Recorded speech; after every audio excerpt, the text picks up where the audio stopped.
Good afternoon, friends, or good morning, or whatever time zone you're in today. I want to welcome you to our conversation number 3 between Association of Adventist Camp Professionals. This is our conversation as relates to COVID-19. And today's topic is specifically protocols and certifications as we continue to look forward and plan forward. This is our 3rd conversation. I want you to be aware of the reality that we are recording this conversation today. We have quite a number of guests and practitioners that will be presenting today, and we are excited, very excited to be able to share this time together and to just listen to the experts in the field of camp ministries as well as our practitioners as we have our conversation about some specific topics, again, related to protocols and certifications and camp ministry. Today, I'm going to give some introductions as we get started, but before we do that, I want to let you know as you're watching this or listening to this, that the way to engage in the conversation today with questions and answers is to open your chat window and stay connected in the chat window. Vandion Griffin will be monitoring that and able to interject questions into our conversation as they come. And we're just excited that we get to have this conversation together. First of all, for some introductions, and then after the introductions, we'll have opening prayer. But I want to just, starting with our guest presenters, want to welcome Tom Rosenberg, who's the CEO of American Camp Association. Tom, welcome, and glad you're here with us today. So you can just wave your hand. Thank you, Tracy. Good morning. Hi, everybody. Gretchen's here too. Gretchen Troop. Yes, Gretchen. Okay, you want to introduce her? I haven't added her into the co-host. What does she do with you? She's one of our many superheroes, but she's in charge of, she's the director of membership, among many things. So welcome, Gretchen. You're on mute. I'm here just to answer questions. I have no presentation, so. Very good. Glad you're with us, Gretchen. Welcome.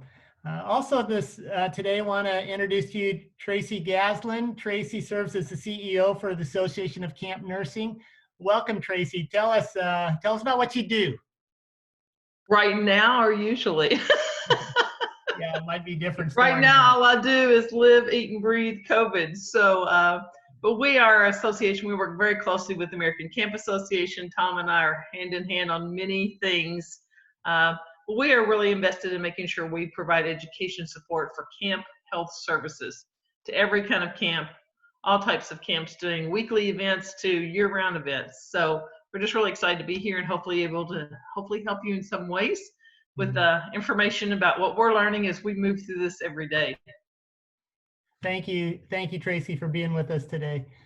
I want to welcome Dr. Paul Betlensky. And Dr. Betlensky, we're thankful that you're with us here. Tell us about what you do, kind of your past, and how you fit into this whole conversation as well. My background is as a family practice physician that transitioned over to the Tillamook County Health Department Community Health Center, serving that unique population and acting as health officer for the county. So I've been quite involved with the state process for public health issues within the state of Oregon.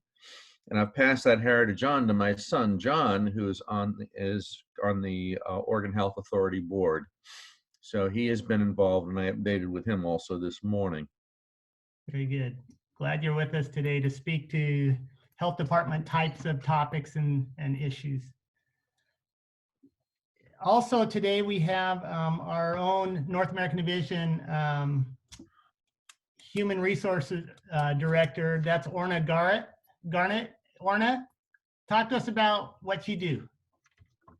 Hi, Pastor Tracy. Thank you for having me. So I support the North American Division in terms of human resource function. So the headquarters in Columbia, Maryland is where I sit. And, you know, right now, just as some of my co-guests are saying, we're just on COVID-19. That's all we're talking about. That's what the focus is, and just being able to survive this. I'm interested in making sure our employees can continue to be productive and continue to balance their work and personal lives. And so to that end, any way that I support North America is to that end. So I'm happy to be on the call today, and hope that collectively we can bring more solutions to the current problem. Thank you, Orna. Now you're bringing another person with you today. Do you want to introduce that person as well?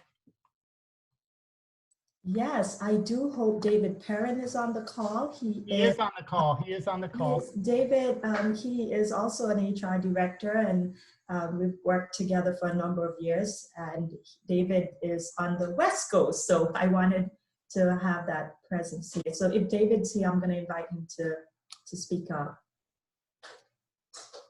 I am here. I just finished another meeting. Welcome, David. Glad you're here to be with us as we are navigating through this conversation today. Yeah. Okay, a couple of other people to introduce you to. Todd McFarland's with us again today. Todd serves with us on a regular basis. Todd, tell us about your role and function and being part of this conversation as well. Sure, I'm with the Office of General Counsel, and I guess I'm here to answer any legal questions that may come up. Worked with you on a number of issues before, and so they asked for an OGC rep. So I don't have a presentation per se. I'm just here to answer questions that may come up. Thank you, Todd. Also want to welcome Tim Northrup from Advanced Risk Management. Tim, tell us about what you're doing. Afternoon, everybody. Yeah, by definition, trying to be a risk manager for the Seventh-day Adventist Church. So I'm sure we're here to answer questions related to conducting our camps in this new realm, and happy to be part of this. So thank you. Yeah, glad you're with us. And David Fournier is with us as well. David, you want to introduce? Yeah, David Fournier, Vice President for Adventist Risk Management as well. Work closely with Tim. So just want to make sure that we can help answer any questions related to risk management and caring for our young people and our teams most effectively. Glad to be here. Thank you, David. We've got a number of practitioners, our team of practitioners that have been part of these conversations over the last two conversations we've had. Some of them, this is their first one. And so Jeff Wines, Jeff, you want to introduce yourself? Sure, Jeff Wines, Camp Miveden Director out here in the Northwest, and working through COVID-19. Yeah. Jeff serves as our Association of Adventist Camp Professionals acting president. We also have with us Craig Heinrich. Craig, I think you're on the phone. Are you available? I'm here, Tracy, and yeah, right here in Grizzly Flats, California, where the women are strong and the men are above average. Craig also serves as one of our presidents, our president-elect, and then also David Yeagley. David, are you here? Yeah, I am. It's good to see you all, and I'm out here at Sunset Lake Camp in beautiful Western Washington. Beautiful sunny day today, and like you, hoping and praying for summer camp. Yeah, good. Glad you're with us, David. Also, Phil Yance is with us. Phil. Yes, nice to be here. Just got off the CCCA call, and they had people from all over the country, and glad to be a part of this. I'm in Florida, the executive director at Camp Colaqua in Florida, and we're just catching the tail end of the storm that's been crossing the country. And so we are praying for those people who have been in the past with the tornadoes that have been coming through. Thank you, Phil. We have Wendy Eberhardt with us. Wendy. I'm the director of Camp Yavapines, and we're located just north of Phoenix, Arizona. So we're hoping the heat actually kills the coronavirus out here. Yeah. Okay, Dennison Sager. Dennison. Hey, yeah. Work at Camp Heritage in the Iowa, Missouri Conference. I'm also the Communication VP for the Adventist Association of Camp Professionals. And Teresa Stride, who was in that position, and I have voted. And Tim Floyd gets the award for the best background on this Zoom call. Very good. Yep. Eddie Heinrich. Eddie, are you here? Yeah, good morning or afternoon. I guess it's afternoon out here in Northern California. Beautiful day. Glad to be here. Thank you. Yeah. Okay. What about Tim? What about Brian Wall? Is Brian with us today? I'm not sure if Brian's on with us. And also want to welcome Roger Wade. Roger, are you with us? Yeah, I'm with you. Good morning, afternoon, midday, all of that. Mid-America Union Youth Director, have some great camps in our area that are planning and preparing, but hoping for the best. Yeah. This makes up our guest presenters and our practitioners panel for today. There's a lot of us on today, and I just want to start by saying thank you to each one of you who have made it a priority to join us for the next 2 hours or as close to that as we have our conversation. One of the things that is very encouraging to me is everyone that we invited to come was able to make it. I mean, that just doesn't happen. And so it's like somehow, you know, there's these schedules to get adjusted or modified, or maybe they're, you know, maybe it's just like you're all sitting at home doing nothing, you know, but I hardly believe that because I'm not doing that either. But we're excited to have this conversation, and that each one of you presenters as well as practitioners have said yes to participate with us. Speaking on behalf of our camp directors across this division, we don't take these conversations lightly or for granted. These are huge for us as we're working together. So thank you for being a part of this. And I want to just share a word of encouragement, and then we'll have an opening prayer and go into our conversation. I just want to share that, you know, there's a lot of people around us, whether there are campers, whether there are parents, whether there are administrators, whether there are legal support, or, you know, just all of these organizations that we serve and work with and work together with. We're all here in this thing together, endeavoring to support and encourage and empower camp ministries. And this is huge. You know, we don't take this for granted. We've rallied at a time when COVID is going across this division: Canada, the US, Guam, Micronesia, and Bermuda, those countries that are part of our division. And we're all looking at each other, we're reaching out to each other, we're saying, hey, how's this thing working for you? This is how it's working for me. And that's why we're doing this as a conversation today, more than just a presentation. It's because we're all figuring this thing out together. We're in a new place. And the beauty of it all is that the Lord is with us. God is with us. He's with us in the middle of this. Even though there are times we wonder what in the world is happening here, He's with us. And I want to just pause to pray, and we'll just turn our attention to Him for a moment here as we open up this conversation. Let's pray. Lord Jesus, we come to you now, and we are just thankful that you brought us together for a little bit of time to, again, talk through issues that affect the ministry of summer camp, of year-round camp, of our retreat centers, our conference centers, and our camps. And we're asking, Lord, as we share and process and talk together today, that you, through the power and the presence of your Spirit, might speak into our minds and give us your wisdom and your insights and your perspectives. Help us, Lord Jesus, to be guided by your Holy Spirit. In your name we pray. Amen. Amen.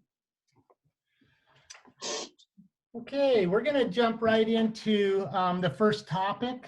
And the first topic has 3 questions. I will read the 3 questions, and then we'll open this up to our practitioners panel and our guest presenters, whoever wants to speak to these questions. And we'll take 15 minutes, maybe 20 on this specific topic. And as discussions start to drop, then I'll move us to the next conversation point.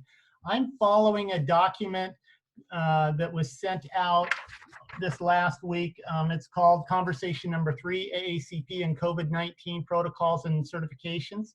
And so if you want to track with us in that conversation, you can pull that up and take a look at it. But I'm going to read the first 3 questions in section number 2, and then we'll open this thing up for some conversation.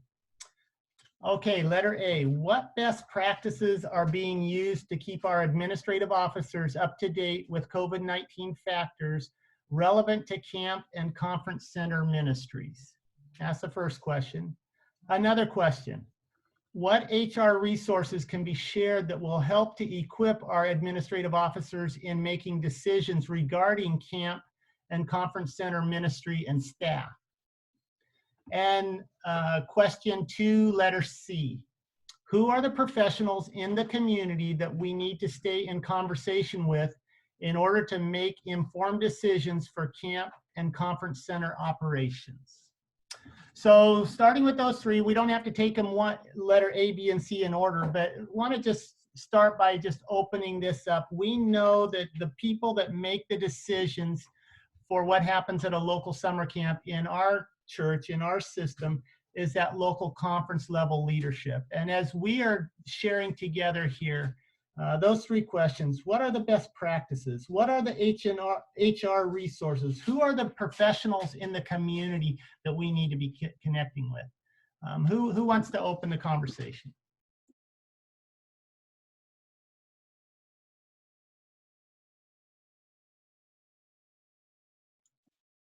Okay, I'm going to invite Craig Heinrich to open the conversation with us.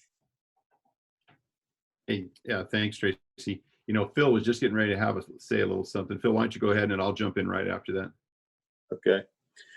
Yeah, I think that our conferences, obviously, our administration is struggling with this and how to not only deal with us, but to deal with the rest of the conference, the pastors, the teachers, all the other employees, and to keep ministry moving. But they have put together a task force in Florida Conference. And if you as a camp representative can get on that task force, it makes a wonderful connection, even if you have to volunteer for it. Get on that task force so that you can be in the middle of what the larger conference is doing, particularly if you live at the camp and you're not at the conference office. It would be a wonderful thing to get on their task force. I'm sure they have one. Yeah, good job, Phil. Hey, one of the things we're doing here in Northern is our president has come up with a Zoom conference every Monday. It's like a staff worship for all the officers, and they include me in on that. And each Monday, we each are asked to give a report, let them know what's happening in our particular area. I found that most helpful. It goes both ways. First, they know what we're doing, what I'm doing. And then secondly, I can get a little bit of a feel for what their response to this whole rascal is going to be. Anybody else want to share as we're opening up this conversation on what are best practices? What about HR resources? What about those community professionals we need to stay connected with? I think for me, Tracy, this is Dennison. For me, it's been helpful just to call my VP, call my treasurer, to stay in contact with them. It's pretty fast. It's pretty streamlined. It's not really anything terribly fancy, but we're just kind of in contact so we know what's going on, what each other is thinking. And like Craig said, our president has a meeting every Monday morning with us to kind of hear what's happening with us and for us to hear what's happening with them. I think as far as resources in our local community, for me, that's going to be my state health department. And it's going to be different departments in every state, I think, but mine's for health and senior services. So I try and watch what they're doing on their page, which mostly is just linked to the CDC, but staying in contact with them. And then my local county health department, I had a great conversation with B from the Camden County, Missouri Health Department. And she was kind of helpful, let me know what she knew. And so my local county health department in Missouri was helpful, and also the Missouri CDC. Thank you. Tom, you were going to say something, and then Tracy will follow with you. Okay. Hi, everybody. Thanks for having me here today. I only have a little while to be with you, but I just wanted to share a few things, if I could, that relate to this. Number one, if you aren't checking out, we have a resource page on ACA's website that is available to anyone, any camp. You don't have to be a member. Just please come take advantage of the resources. We're changing them every single day. It's a good idea to check that every week, if not every day or every other day. So I posted that website on the chat for you there, and Gretchen can help you get there. Also, I also wanted to just say a lot of people are asking the question, about the timing of all of this, and I've had now conversations with high-ranking CDC officials and lots of different people working on this crisis, and it's a fluid situation. So they're really advising us to, for camp directors, to really put as much time and space between now and when you have to make a decision as you possibly can, because it is a fluid situation. I do have an expectation that across the country in different locations, there will be the opportunity to operate camps, but it is pending the approval of the State Board of Health in your state and the local county public health authority as well. I also now can say that the CDC is working on day and overnight camp guidance. And we will be collaborating with you all to make sure that you're aware of all of that as it comes back to me. I think that, and I think that in terms of how you operate, some of the considerations that we'll all be thinking about in the days and weeks to come are, you know, with overnight camp, for example, avoiding large groups of kids being together. So for example, it's been mentioned to me that one of the ideas is to maybe expand your dining hall hours and actually have small groups of campers and staff eating together, and then, but not large groups. So you might have to figure out different meal plan strategies. You might think about your program in terms of programming by cohort instead of large groups this summer, because you won't be really allowed. When they allow camp to happen, there'll be very specific guidance around group size, for example. So programming in ways where you can have small groups. So that implies to me as a former camp director that having sufficient staff this summer to manage more groups, not fewer, is a really important idea. So have a backup plan to have more staff, particularly ones that are already in the country, because we don't know what might happen with international staff still. Obviously, looking ahead, I've been told that testing will be a game changer for camp this summer, particularly around overnight camp. And they're working hard to get quote unquote gajillions of tests and hope to be able to help overnight camp directors with that. So I just really wanted to, there was a lot more to say about that topic, but I think that information will be forthcoming soon. But I promise if you're on our list, we'd be glad to keep you posted and certainly work through the leadership of the movement to make sure that you're getting the information. We also are trying to put together, there's some feedback somehow. We're trying to put together virtual camp resources for you. So if you're thinking about operating your camp virtually instead of in person this summer, we are collecting platforms and resources that might help you do that if you've been thinking about that. Also for me, I've been thinking a lot about how the case for camp has really changed. Now more than ever, every child needs camp, and how do we, not just this summer, but beyond this summer, 2021 and beyond, how do we raise the resources to offer more camp, not less? Because clearly kids need it. My impression from talking to the CDC is that they see camp as an they hope that camp will be an opportunity this summer when it's available and in the places in which it's available, which means it won't be consistent across the country. That camp will be a wonderful public partner in helping us prepare for school in the fall. And they will learn a lot from camps that do operate. And so that gave me a great heart to know that they are thinking now already about guidance for overnight and day camps. I understand the tempo of that work will be picking up significantly in the days to come. So I can talk more about that offline, but I just wanted to say I'm still very hopeful. And at ACA, we're eager to offer you all, every single one of you and your camps, whatever resources we can to help you have a very safe and appropriate summer in whatever modality you operate. Every camp is unique, and we all have unique considerations, who we serve and the facilities we have and the program we offer. So we hope we'll be able to provide you very soon with a list of considerations for you to through the CDC and also through some other experts that we're hoping to engage to help you map out what are the things you should be thinking about. For example, like how do you take temperatures, and Tracy can speak on that more appropriately than me. But I appreciate you having me here, and I'll stick around as long as I can. Thank you, Tom. Thank you for sharing. Really appreciate it. Tracy, you had some ideas as well as you wanted to share.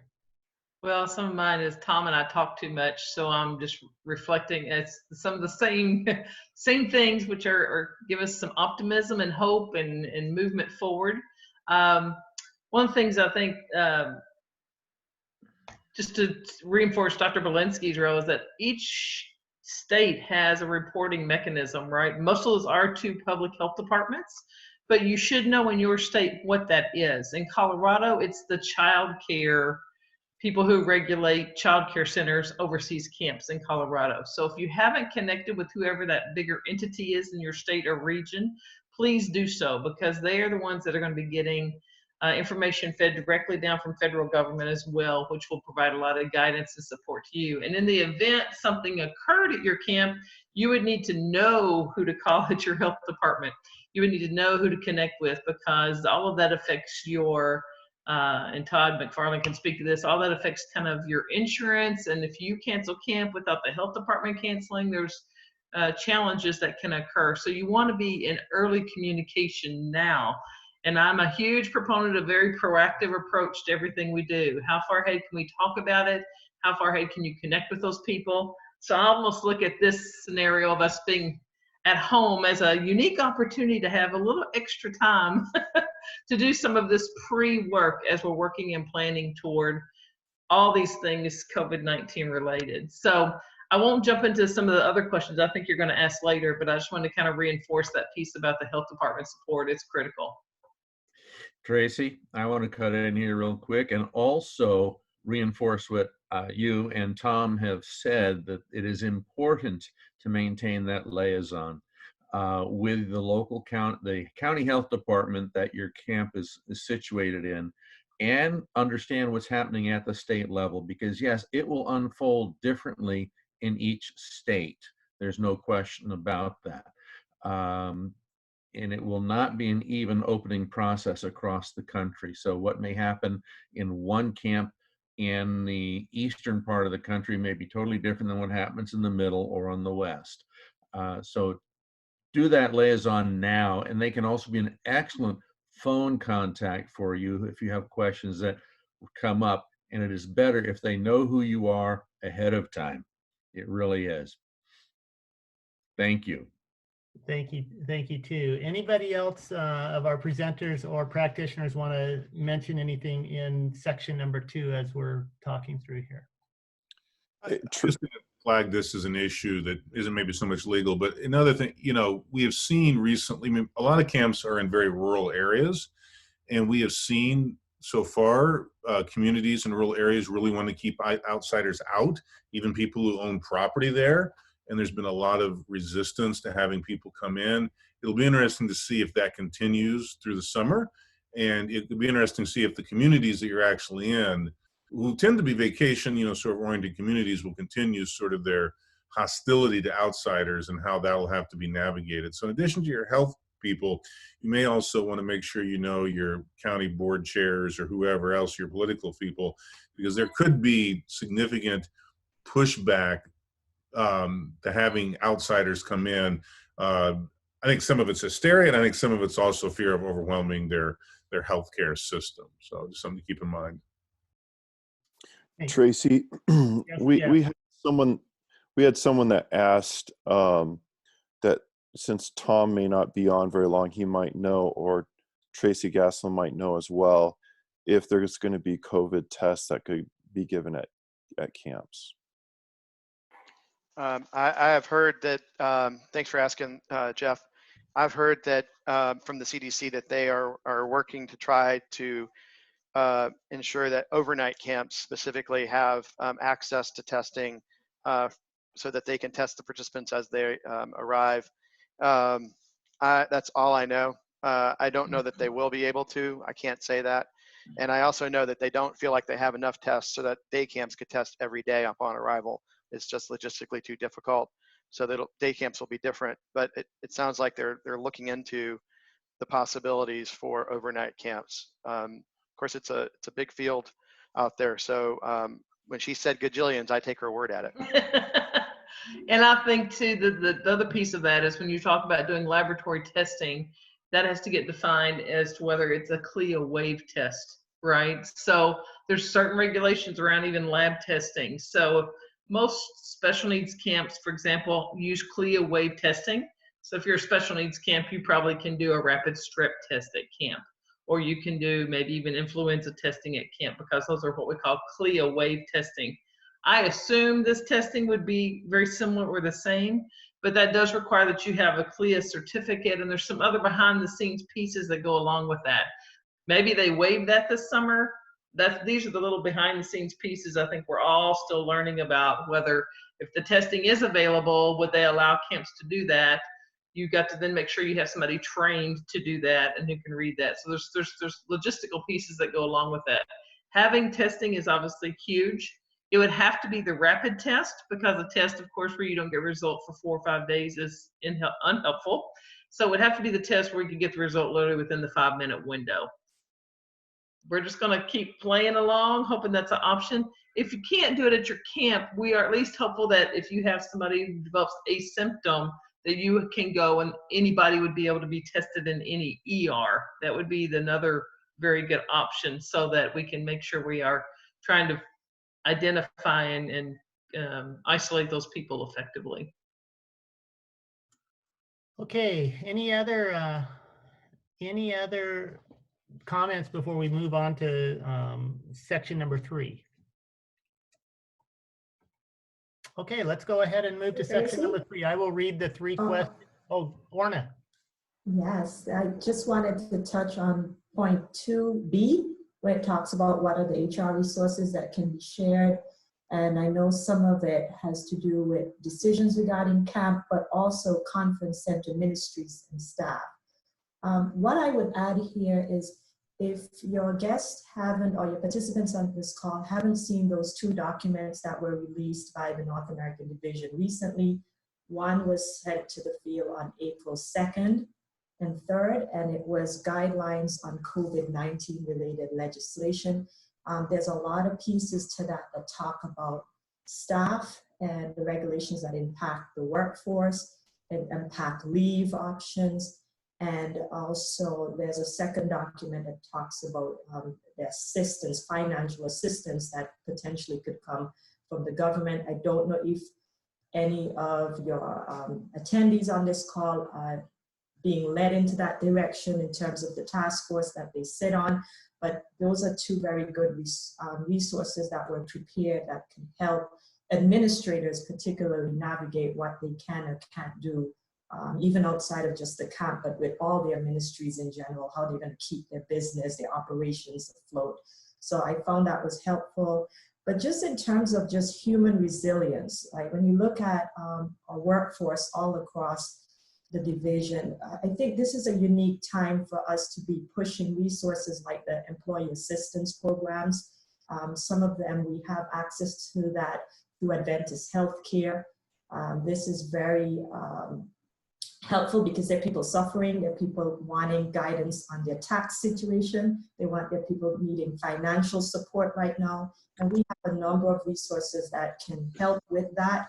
So I would say if they're not talking about these things yet in the task force that you sit on, bring it up, because these resources are standing by and willing to help us with that. And maybe David might have something else he wants to add. Hey, Orna, can I ask you to drop that in the chat, the link for the 2 documents that NAD has? Just drop it in this chat right here for everyone. I'll do my best. Thank you. I was just going to add, we just got off a Teams meeting with our directors and leaders with our Oregon conference team here. It's just good to keep in mind, especially with summer camp, we're hiring a lot of our young adults in college who may or may not be coming to positions they were hoping to come into. And so it's good to keep connections if you're going to have less of a camp program than you normally would have, or if it's going to be completely canceled. Look for ways to be communicating with your young adults. I mean, these are our future church leaders and people that are going to be part of our communities throughout North America and the world. We don't want to just drop them and leave them floating out there. You know, they've been moved from school to, they're all online now, and now their potential summer ministry that, you know, would springboard them, you know, may disappear for some of them. So let's remember to keep them in communication with them as much as we can. Thank you, David, and Orna for mentioning that. Orna, I have a question for you. You mentioned that these 2 documents have been sent out. Specifically, if I'm in a conference as a camp director, who received those documents in my conference office? Who were they sent to? Yes, they were sent to the executive secretaries, the president, and the treasurers, and also the HR directors, or if one exists, in conference unions and or higher ed entities. So that's where it was sent. So at least one person on one of those task force would have had access to this information. And also in news points, if you're subscribed to the NAD news points, a reference to those same documents were mentioned as well in the news point release, a news press release last week. So that too should be out there for you. Thank you. Thank you. Tracy, I've got a question for Orna. In regards to the FMLA leave for part-time and regular part-time and full-time people, I understand that the federal government now says that we need to pay those people for that leave. And does that go all the way to December, that we must pay them for that if they're continuing on that leave? And is that available for part-time and full-time people?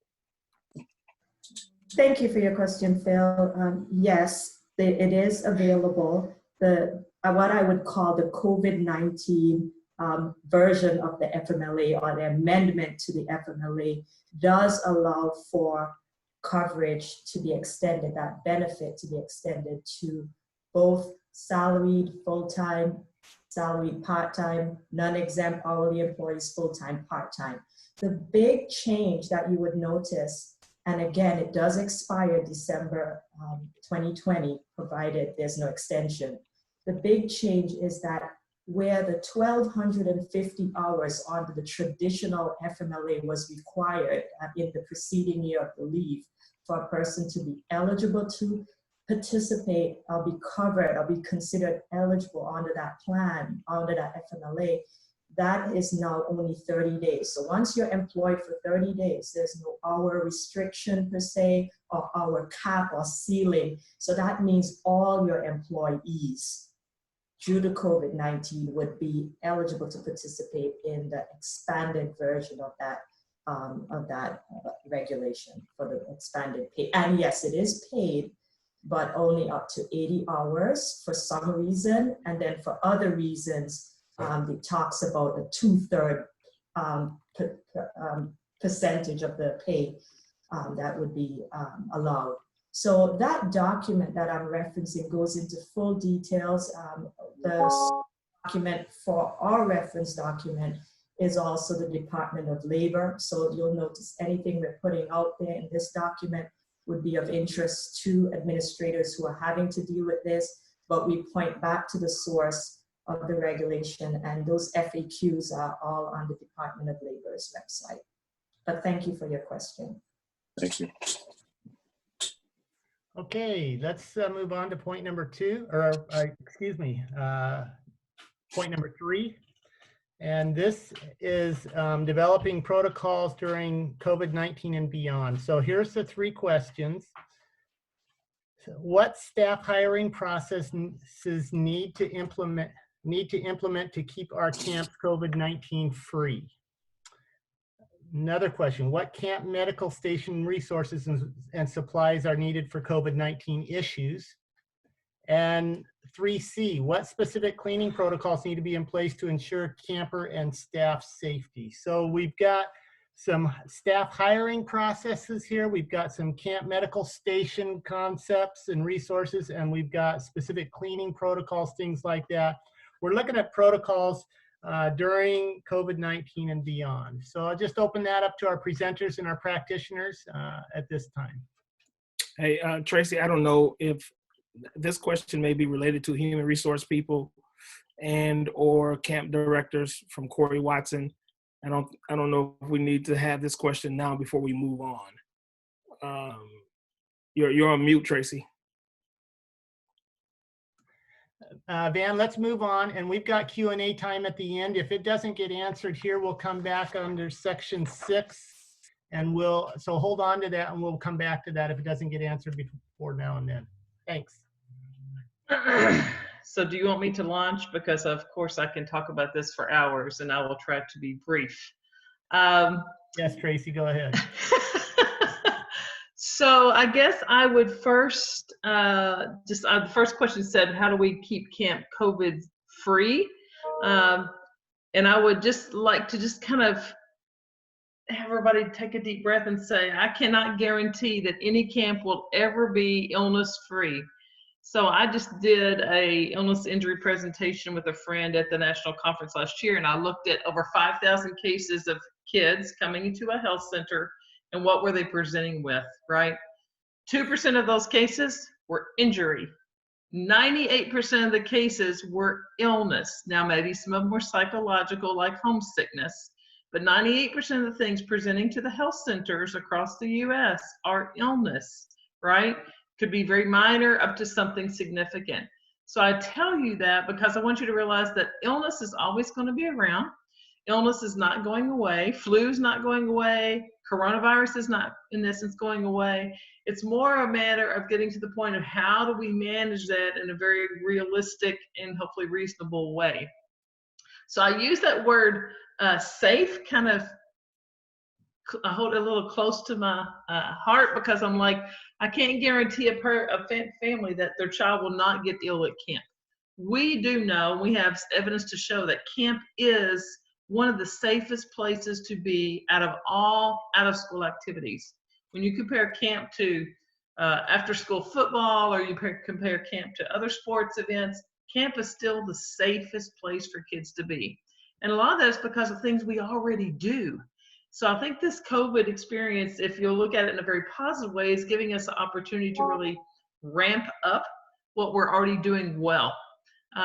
So we talk about working through this piece. The piece I am always encouraging people to do right now as part of that proactive thing is look at your communicable disease planning. Hopefully, if you haven't, that you will now start having a communicable disease plan in place.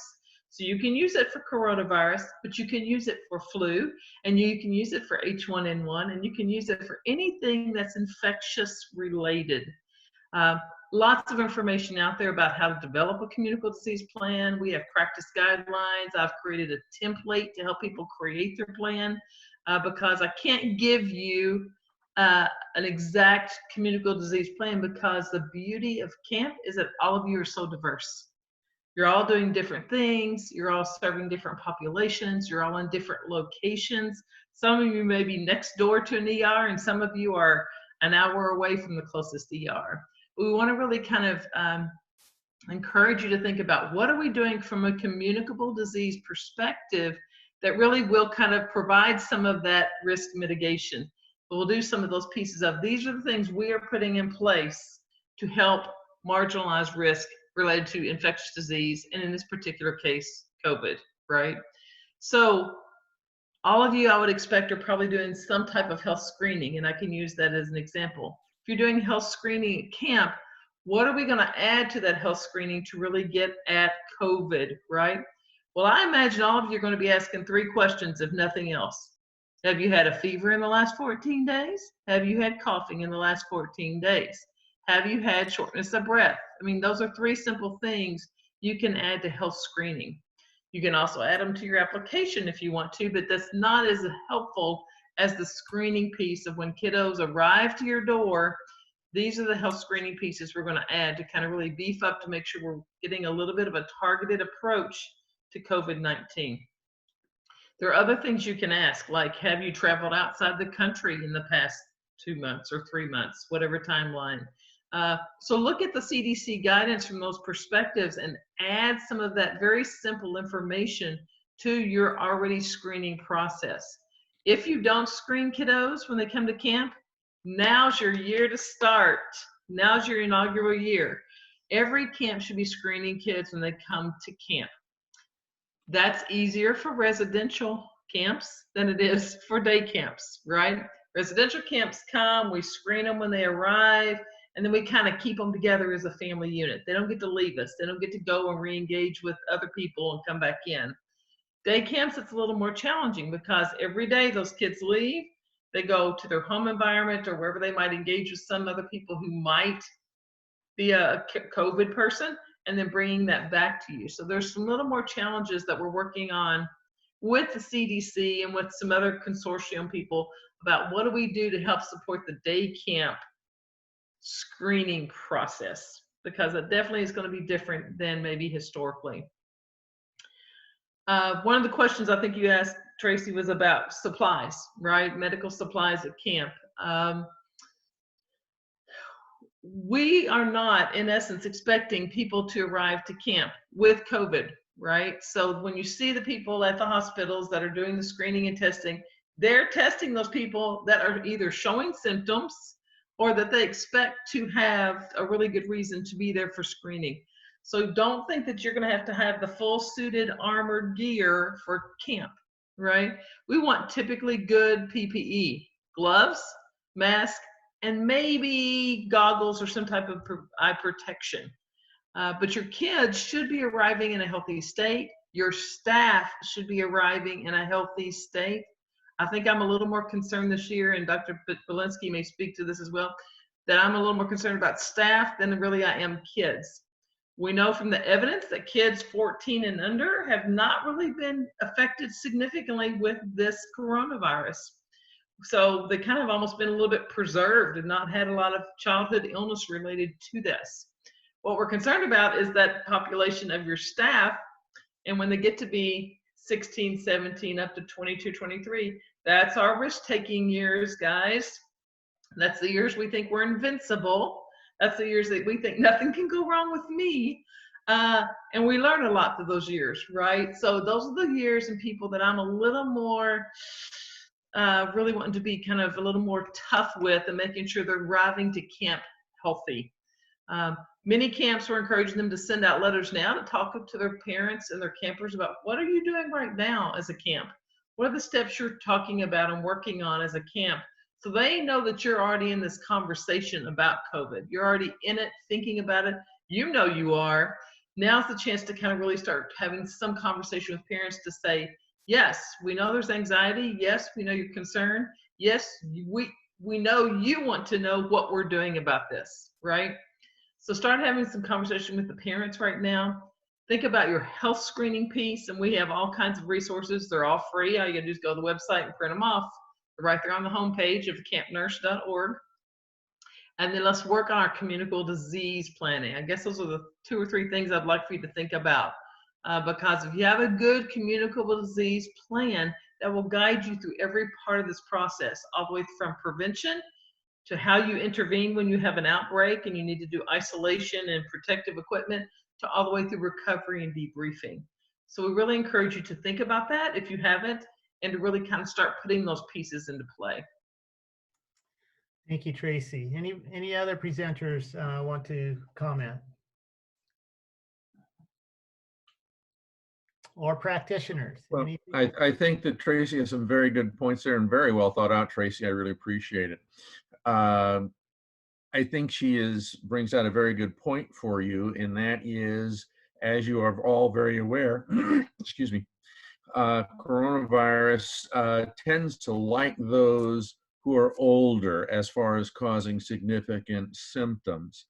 I worry about your younger staff, but you also tend to have a number of gentlemen and ladies in the camp that are definitely of an older, more mature age group, and the risk for them goes even higher.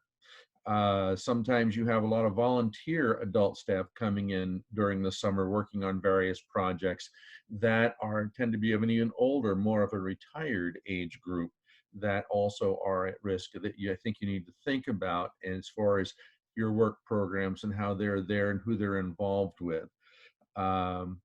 So that the unfortunate part, two things, Tracy. Number one, kids too tend to get a pass on this. They may get the infection, they may have minimal symptoms, and it's shrugged off as a common cold, but they can be viral shedders and be happy to shed what they have with others. And they may not have had much in the way of symptoms as far as fevers, aching, or the other kind of things that go along with the respiratory problems.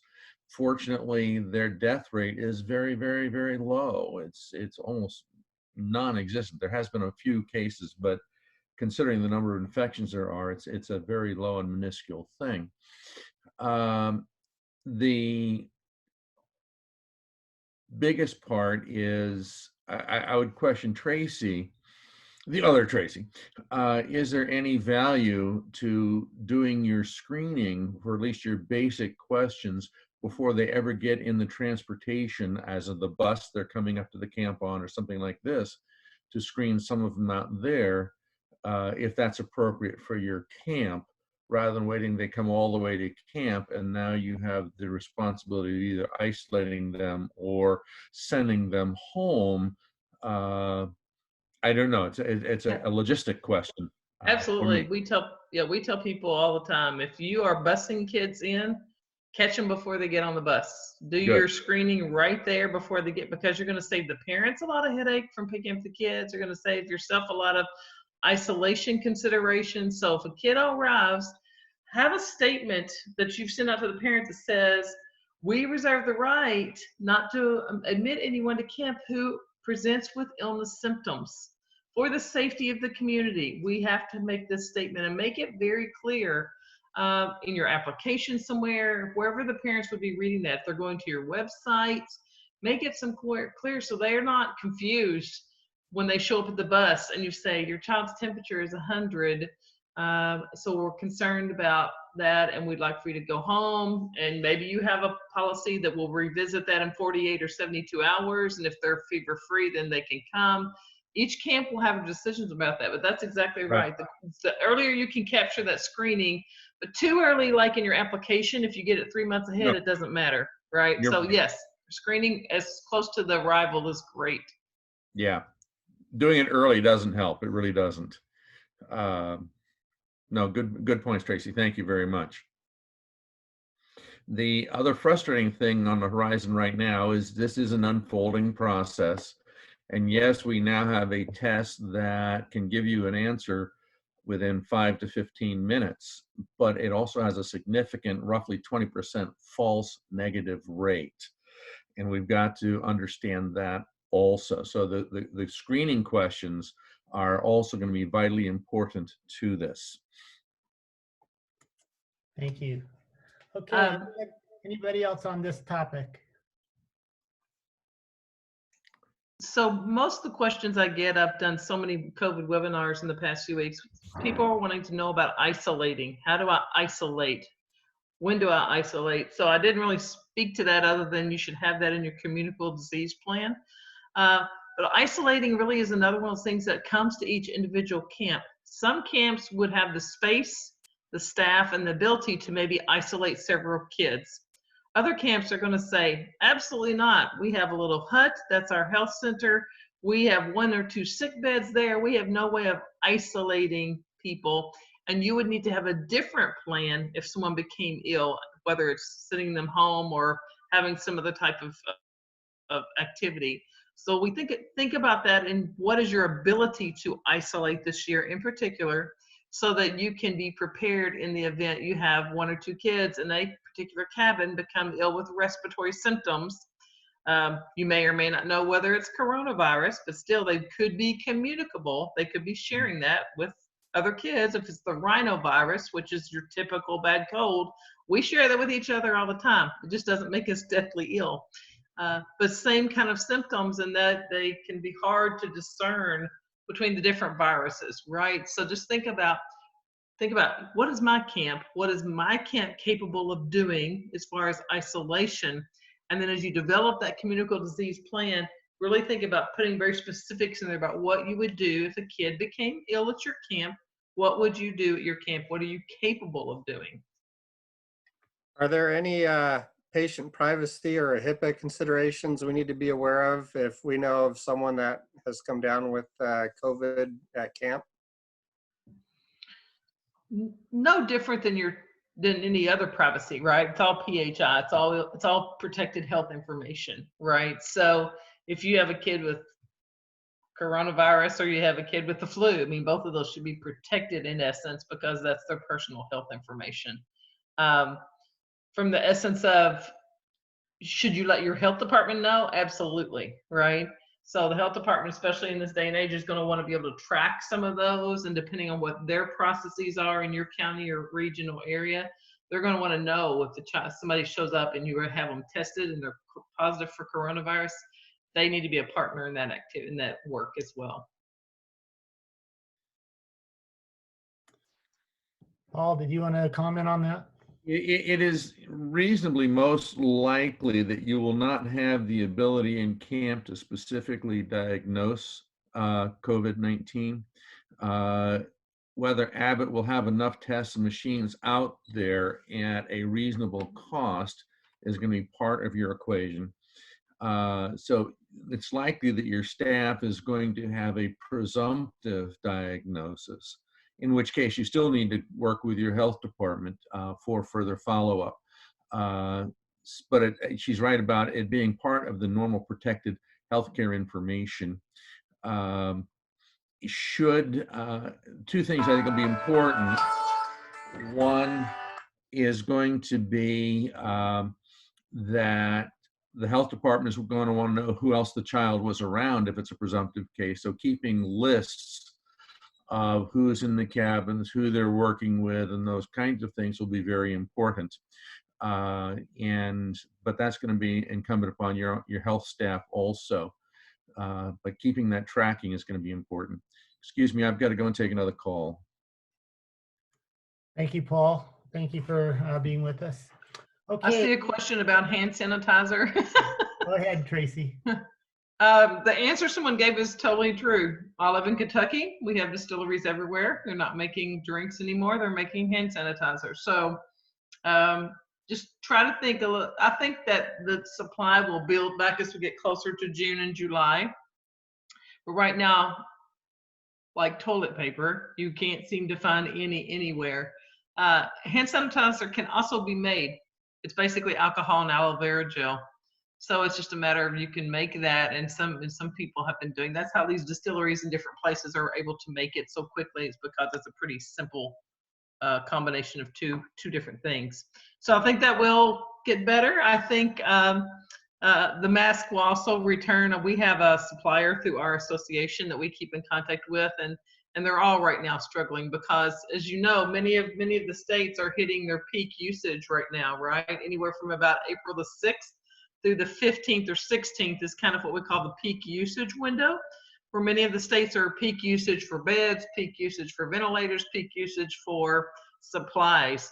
So as we get through this peak usage, then the hope is that we're starting to see this, right? The downward turn. So as the downward turn happens, obviously the goal of less supply need and more individuals. So some states are already seeing a decrease in some of their death rates. And so we're looking at seeing a better supply, knock on wood, as we get close to summer. Okay, anything else before we move to point number 4 on our conversation today? Okay, we're going to go ahead and move on to point number 4. Vandion, before I move, is there anything that we're missing in the chat that you might want to bring up? Social distancing. Tracy, I got a bunch of questions, but I don't know how you're ebbing and flowing here, so you tell me. Yeah, Damon. I'll just say, social distancing is our word now. Now the new wording is personal distancing because we want you to socially engage, which is what we're all really good at camp. if we're still kind of at this 6-foot social distancing, we all kind of feel a certain sense that camp may not be doable. But at that point, we're hopeful that we're at this arm's length distancing piece, where if we can keep people about an arm's length away, then we might be in pretty good shape. Nobody has put that on paper yet, but that's kind of many of the conversations floating. And so when we say that, the key I would pose to you, because you're the creative camp minds, is what might we do differently at camp to create more of what I call the natural distancing, right? For example, if you put kids in a basketball court to play basketball, they're going to be pretty close and clumped together. But if you take them outside to do field games and you're going to have frisbee golf, kids naturally spread out. It's a natural inclination when you get outside to put distance out there between you and others. So I would say if you're not a camp who normally does much stuff outdoors, here's your opportunity to investigate your outdoor skills. And not only that, the outdoor just gives you more better air quality, they say, but actually it does the natural distancing piece for you. It allows kids to spread out to play games, whether they're throwing a football or whether they're pitching frisbees or whether you're doing some kind of other type of engagement and game. You can naturally space kids out. So that helps with a good deal of that social distancing piece. Did that answer that question? I think so. If you're sleeping kids in bunks, we ask that you sleep one head at this end and one head at this end. So if they're sneezing on toes and not on nose. For example, if the kid's on the top bunk, their head is here. You want the kid on the bottom bunk with their head on this end. So they're sleeping at opposite ends of the bunk. So if this kid sneezes, he's not sneezing down on this kid's head, right? His head would be down at the end of the bed. So we call sleeping toes to toes instead of head to head, right? So that's what we do typically encourage people to do anyway when you're doing bunk bed sleeping in cabins. Okay, let's go on to our next section. It's section 4, certification and safety issues during COVID-19 and beyond. We've got 4 questions and they're all kind of different topics. 4A, how are we planning to provide required staff training certifications with a modified or shortened camp staff training schedule? So that has to do with staff training. 4B, what county health department requirements will we face when the shelter and home ban is lifted and we reopen camp? That may be a continuation of some of our questions, or it may be something new.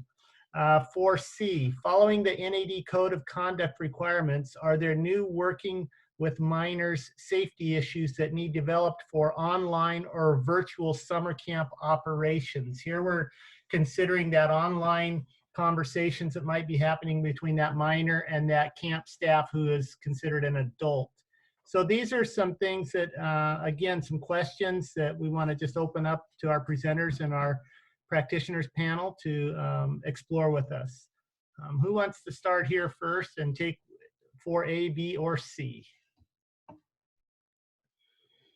Hey, Tracy, I'll talk about the one that had to do with virtual online camp.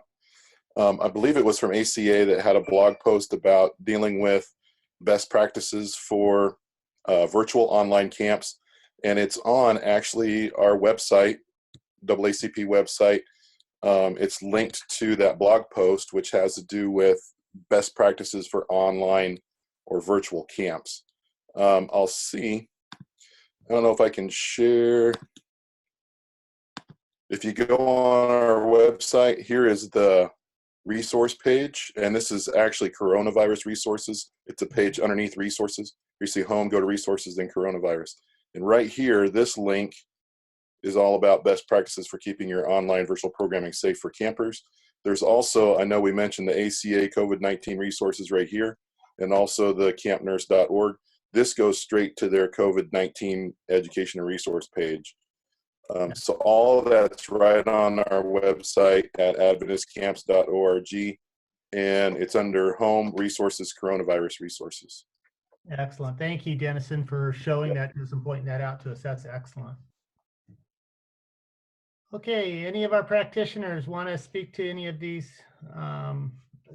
points or any of our presenters? Gretchen, do you have something to share? I have to apologize. I just walked back in the room from taking a quick break. Okay, no worries. I really do encourage you to go look at everything that's there. There's so many recorded webinars that are about planning and risk managing, and you know, please go take a look. And if there's something in particular that you can't find, I would love to help you navigate and see what we can do. So I apologize for jumping back into the conversation. No worries. No worries. Hey, Tracy. This is Phil.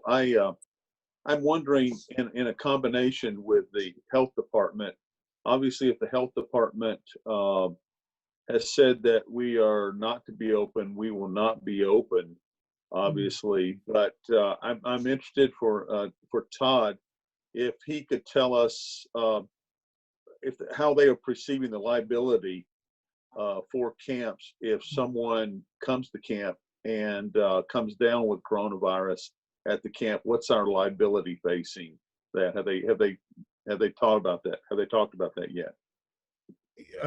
Well, the answer is no. I mean, to the extent that this has not been litigated, you're talking about something that has just happened.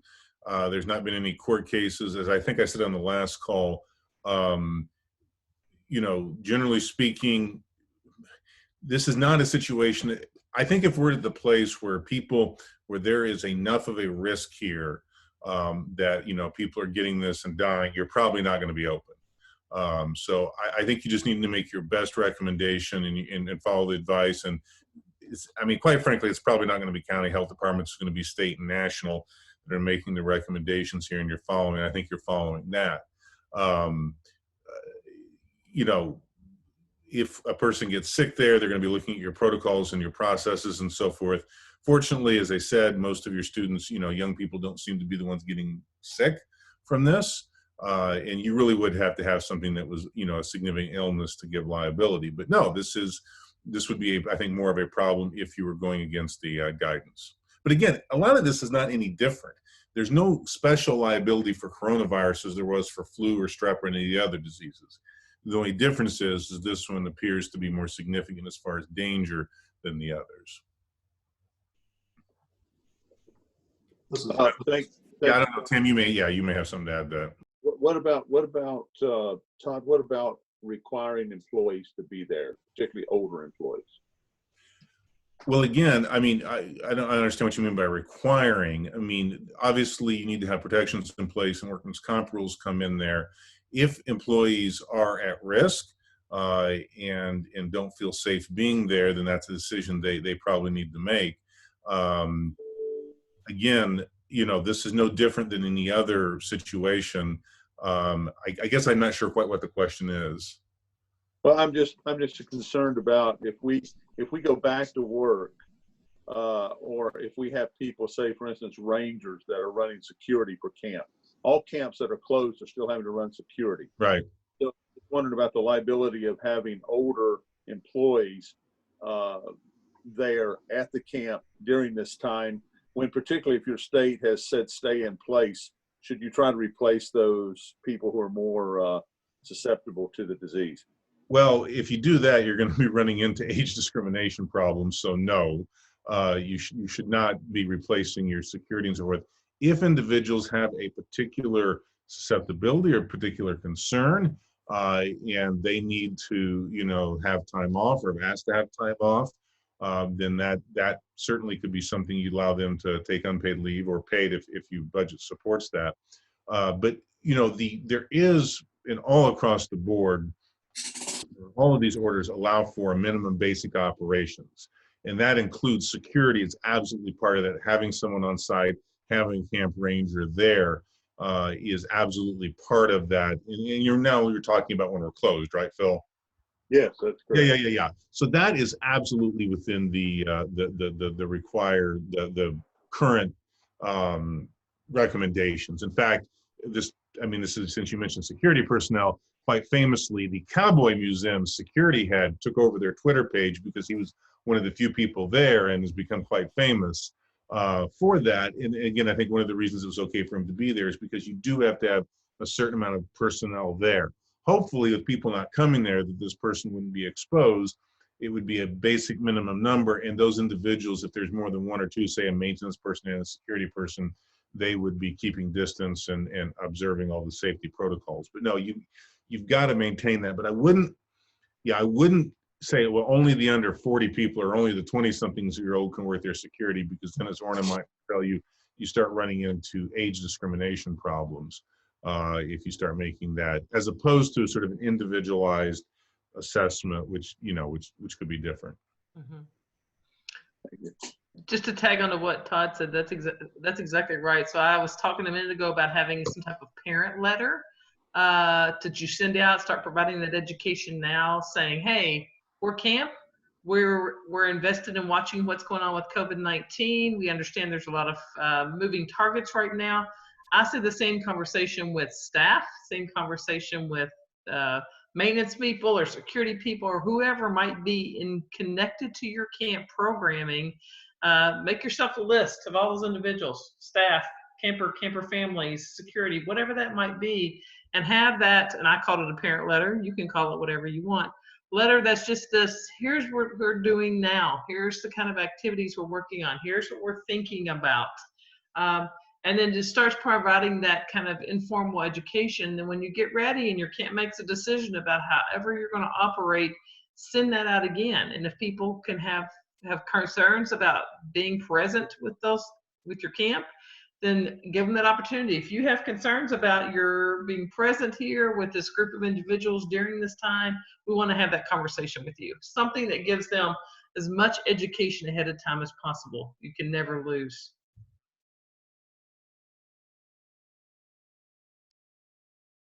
Tracy, if I may, I want to jump in on the question regarding online camps and what may be done. On kind of following a hunch, we have been beginning to reach out to our parents, asking them a lot of questions about camp and various issues. But one of the things we asked is, if we cancel camp, what sort of things can we do that would be helpful or meaningful to you? One of the options we listed out was some kind of an online camp experience.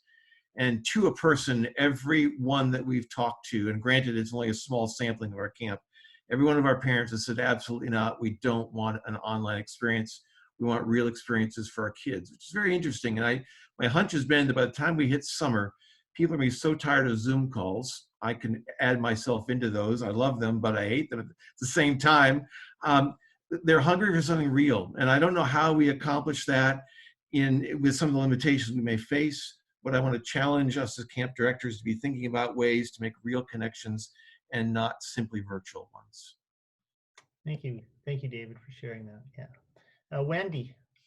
Tracy, I'd like to talk about letter A and number 4, and that is getting our staff ready to come to our facilities for the summer. They have spent a lot of time, like the rest of us, kind of isolated. And I know that when you start summer camp, you're wanting to do some team building.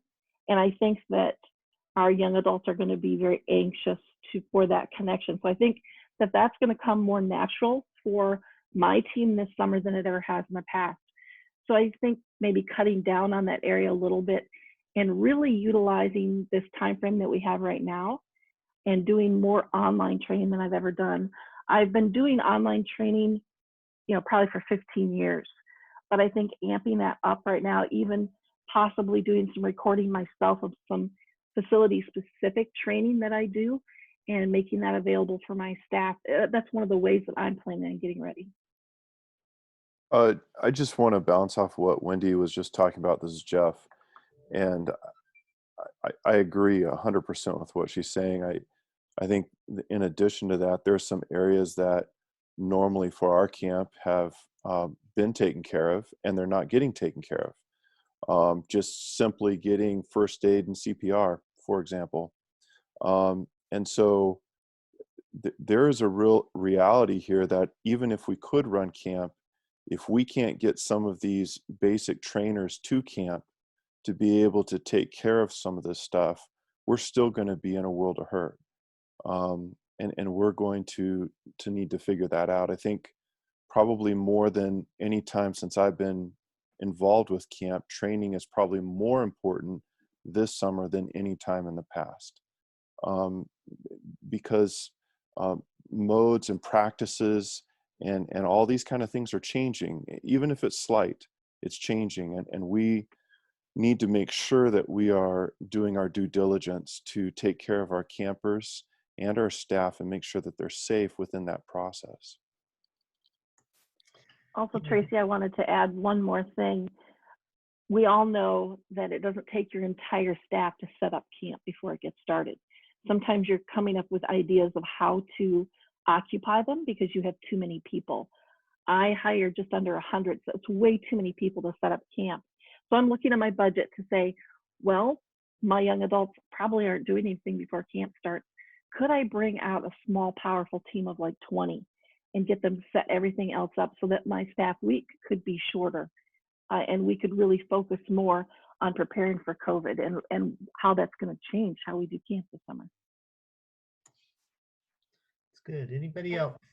I will share also, I don't want this to sound like a pitch, but the American Camp Association does have a delivery mechanism for online training. And if you're interested, we could do a demo for one or all of you.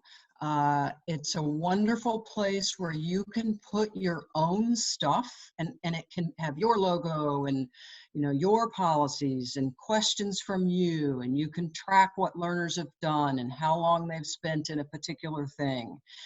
You can also choose to use some of our online 1-hour courses with that, but there's all sorts of opportunity for you to build your own. So if you want to know more about that, I'm happy to talk to you more about that. Thank you, Gretchen. Thank you for sharing. And yeah, you don't have to apologize. We're thankful for ACA and what you guys provide for us as well. Any other presenters or practitioners want to comment on 4A, B, or C? Yeah, this is Tim. I'm in alignment with the conversation, and it's gone in a really good direction on the training and the preparation. I think we will be held, we're always held to a very high standard of what our training is and how we protect our campers and things. But I suspect if anything goes wrong this year, especially in the area of any sort of sickness, that will be one of the things that comes under scrutiny in any sort of even potential litigation. So I appreciate hearing the commitment to training and encourage each camp to really invest in that. That's not an area we can take a shortcut this year, because that's going to be a measurement of, well, last year you did this, why didn't you do it this year? And that's why my child got hurt, or whatever it might be. So and strongly encourage a lot of thought and process, as you guys always do in the area of training. So appreciate hearing that. Thank you, Tim. Tracy, I have a question for Todd along the same lines that we've been going, and that is the liability if camps open up, federal, state, local health, county, etc., to allow us to do camp, and we have somebody that comes to camp and they get COVID and they pass it around. How liable are we? I'm just watching the news, and there's a lawsuit already happening with Walmart. I don't know where that is. I don't know what else has happened. I've heard there's another one with Trader Joe's. I don't know. Maybe there's other things happening out there that I'm unaware of, but how liable are we? Again, and I'm sorry I don't have a better answer for you. That is, first of all, it depends greatly where you are in the country. This will be state level. In certain parts of the country, you're going to be fairly well protected. Other parts of the country there's just more liability, just more exposure, quite frankly. The short answer is we don't know, because we've never had litigation like this before. If things have been opened up, that's going to make a very strong argument that, listen, the government and everything said this was safe. People knew. If there really are tests for people as they come in, and they're rapid tests, and those are available, and you're taking advantage of that, that's going to, first of all, it's going to mitigate against the idea that it even happened at your camp. That, quite frankly, is one of the strongest problems that any plaintiff would have, is how can you prove where you got it? And that's almost impossible to do. And yes, people at Walmart and so forth, and there's going to be some of these lawsuits. The other thing you're going to have too, and this is where the age comes an advantage, it doesn't take just getting it isn't going to be enough. So reality is the person also needs to have there to be an injury. Now that could happen sort of second order, where say, Johnny gets it who's 10 and is fine, but then takes it back to grandma and then grandma passes away from it. That could be a problem. It's uncharted territory. The only way really to do this other than the training what you're talking is just not to have camp. And that may be, where we're at, not because of the liability issues, just because of the public health issues. But I think the only thing you can do is, put these processes in place, follow the best it is. And at the end of the day, you're going to have to make a determination, where your level of comfort is on this. But to the best of my knowledge, I can't think of any situation like this before where we've had, well, this is unprecedented. I mean, the last closest we had was 1918. And that's that's not really comparable when it comes to legal liability issues. Have there been other types of infectious and, sort of claims of negligence and so forth for people getting infections? Sure. But those have been things like cruise ships and so forth. So sorry, that's kind of a rambling answer of, we don't know for sure, but, if someone gets it and there gets an issue, or there are going to be people looking at claims, yeah, I'm sure they will be. Tracy, I just got a quick question to add on to that just for a second. Yeah. Todd, does it make any difference if half of us are open and half of us are closed? I don't think so. And that's because I think it's going to be a highly individualized where you are in the country and the type of program you have. I think what's important is not so much, and I'm just going to pick on you and Denison's camp, those are two camps, two very different camps in two different parts of the country and very different in sizes. And so, and to some extent, and I'm just going to use these as an example, if Kalakua and Cohutta are both open, that's probably doesn't have much impact on Camp Heritage. Where it becomes an issue is if there's similar types of camps in the same geographic area, the same size, same setup, that's where it becomes more of an issue. So if you're the only camp open in Florida, that's a problem. If every other camp in Florida is open and you were too and following the same things, then that I think puts you in a better position. So it's important to, I think, to sort of follow what we the lawyers like to call your comparators. Who are you similar to? And while you do have, and what's important here isn't so much the religious affiliation as size, scope, location, and protections you have in place.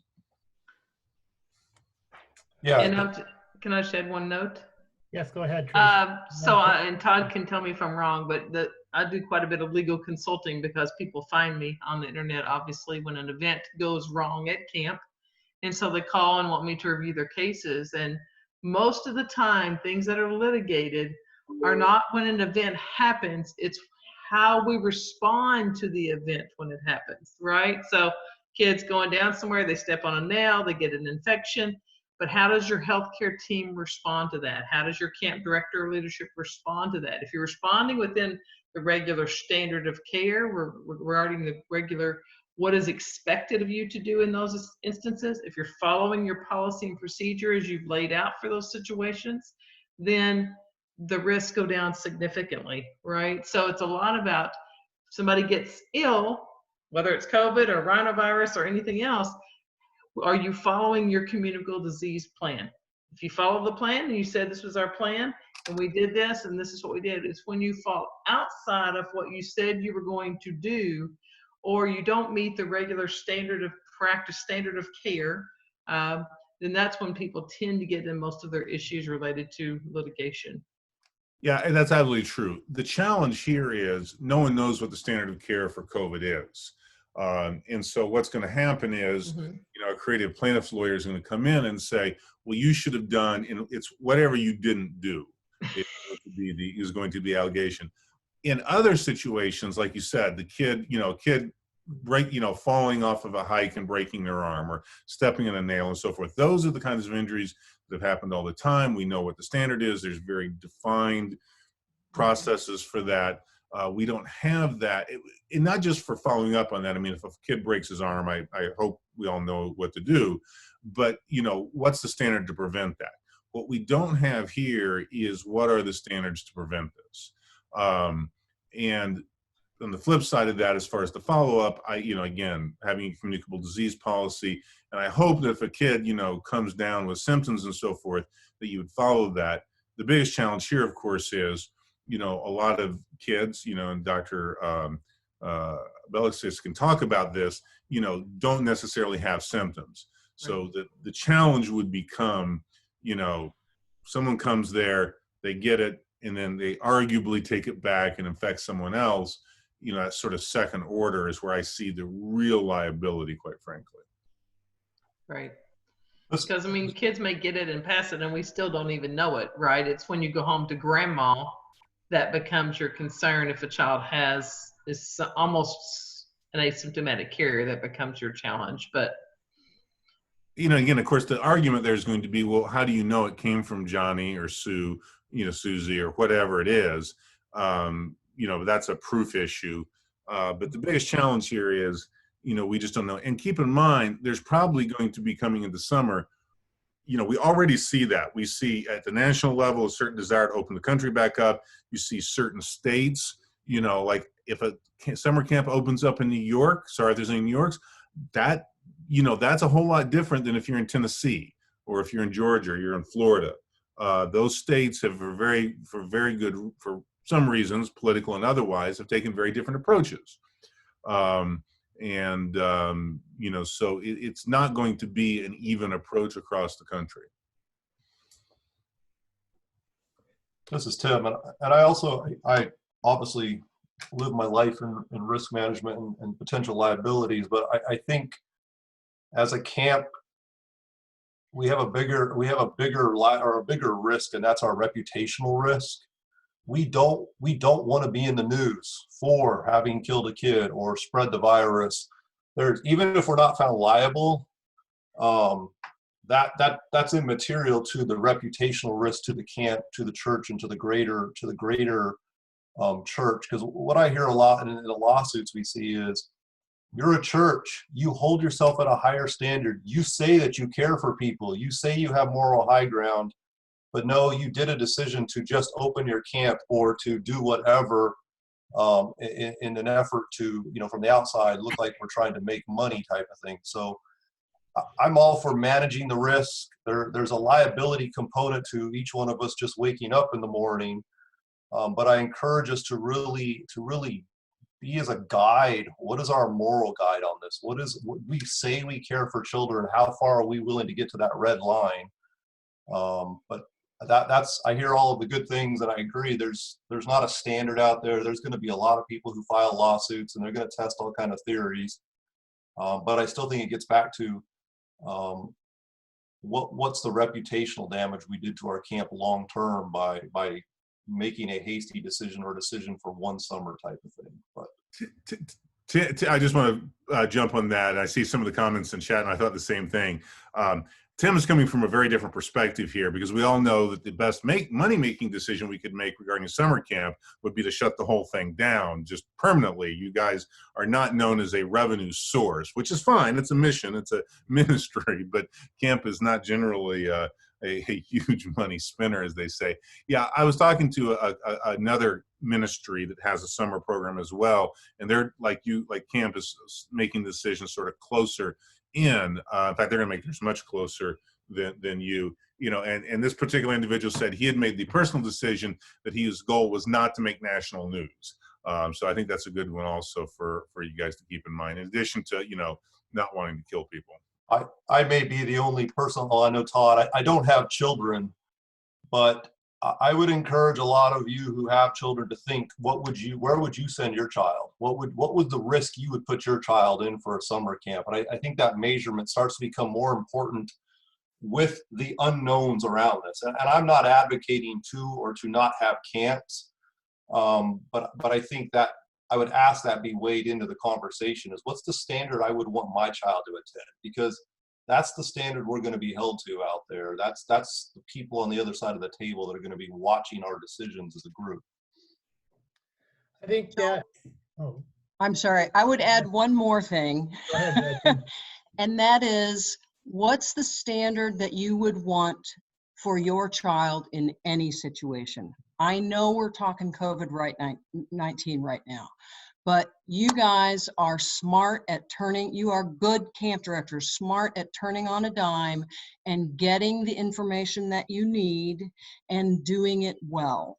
So all of the things that Tracy Gaslin has talked about how you can prepare yourselves, how you can prepare your parents, how you can prepare your staff, you internalize those things as well. You do have the ability, if you are able, if all the camps in your area are operating, if the federal government has said you can, if your state and county governments has said you can, you do have the ability to meet the standard that you would hope would be for your child too.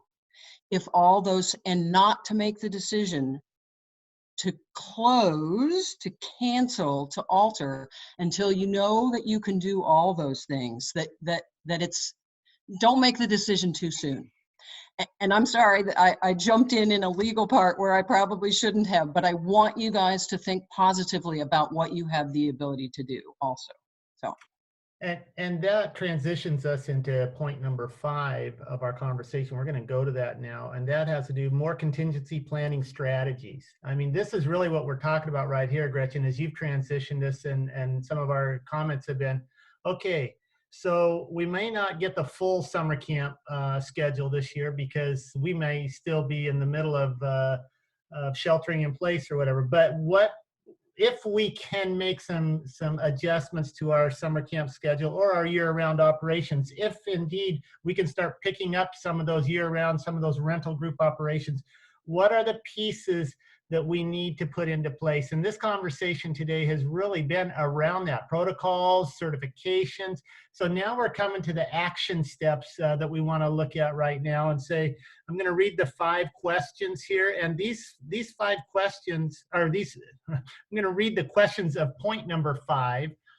And these questions are, again, to just prompt thoughts and ideas. And now we're really looking at, okay, my contingency plan, what's it going to take for me to make the adjustment and still do camp in a safe and way that is going to fit within the regulations, the situations we're in. 5A, what are some summer camp options that are being explored? What about taking camp on the road around the conference or transitioning to day camp ministry? Those are some ideas there. 5B, what are some year-round operation contingency options being implemented or that need to be implemented? And 5C, what funding resources have been discovered for contingency plans development? So here we're talking, there's 3 questions there, but maybe the questions need to be worded or framed a little bit differently as to what are my next steps in regards to the conversation we've had today, and what do I need to put in place? What am I thinking? So again, practitioners, presenters, I want to open this up for continued conversation here.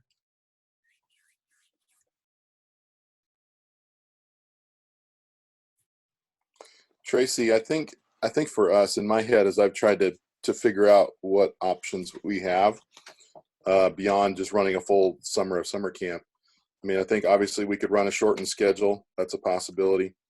Running more family camps, I think, might be a possibility. I mean, you've got some problems there too, but at least they're contained within family units at night.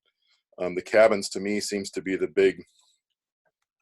big challenge in residential camping. The thought that I've had is, I mean, if we're not going to be able to have a summer, and there's a lot of variables we still have to find out. I mean, if we can only have 50 people at camp at a time, that's going to really look weird. I mean, a lot of our staffs are that big just by themselves. I think probably what I would do is cancel everybody's contracts and then offer for volunteers from my staff to come, from the older staff, and run something like Disciple Trek, like what Jeff and some other camps have run, and work with that small group of staff that would have been staff, and then work with them for 2-3 week period, then try and produce something that we could actually use online that might target our older campers. So that was one thought I had, was trying to do something where they do some discipling training during the day, do maybe help us out on some volunteer work projects, and then have a little bit of recreation time, and then produce something at the end where they're talking about their experience and their growth with God. As I read through ACA's stuff earlier, it sounded like day camps are a little more challenging than just residential camps, and you're going to different places, and kids are going home every night and they're seeing who knows who. And it seems like if we were going to do that, the smart way to do it would be go to the least infected area and work our way to the most infected area, and maybe use staff that have already had COVID-19 and recovered to do that. I've thought about maybe shortening the length of each session, so we'd have a day to decontaminate or to sanitize or something like that between groups. That's some of the ideas that I've had at our camp. Good, thanks, Dennison. Anybody else want to share? Tracy, I'll jump in just to add to what Dennison's already mentioned. We put a number of contingencies in place, and then we started running them by legal. We also started running them by what can work with our local health county department. And we kind of have to look at two states, because the majority of our campers come from Washington State, and then they go to Idaho for camp. So it's a unique, interesting piece there.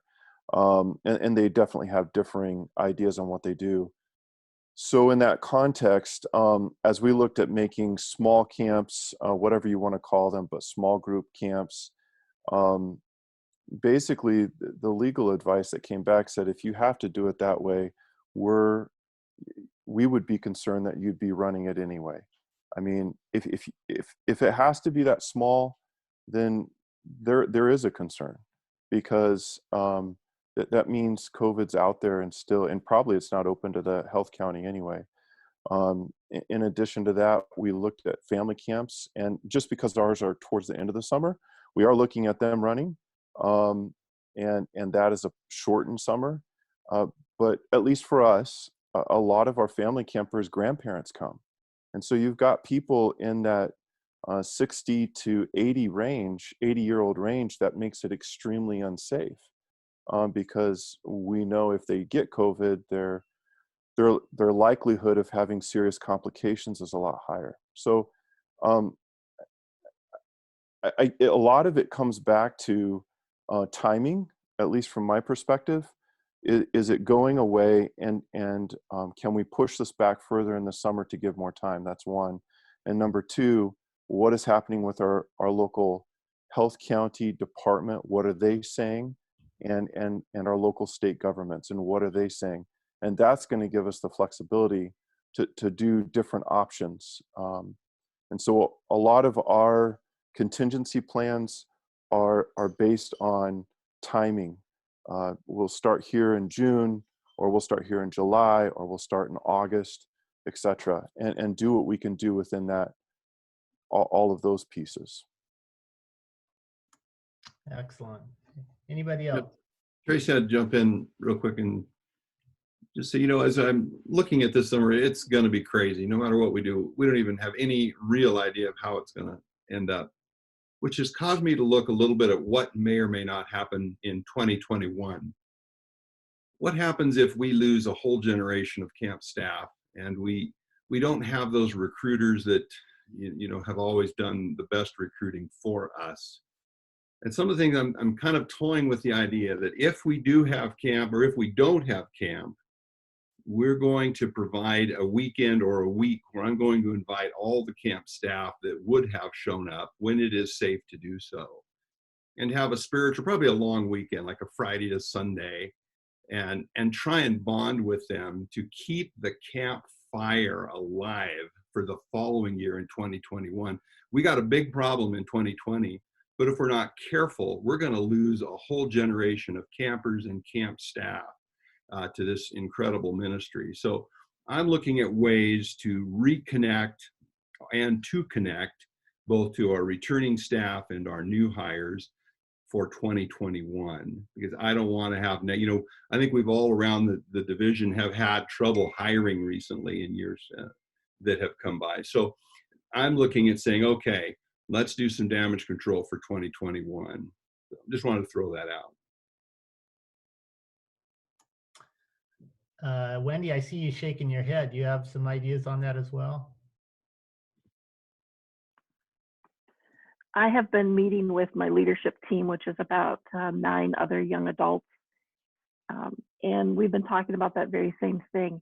If something happens and we can't hold summer camp as normal, let's plan a time where we can all come together and just bring that family atmosphere back.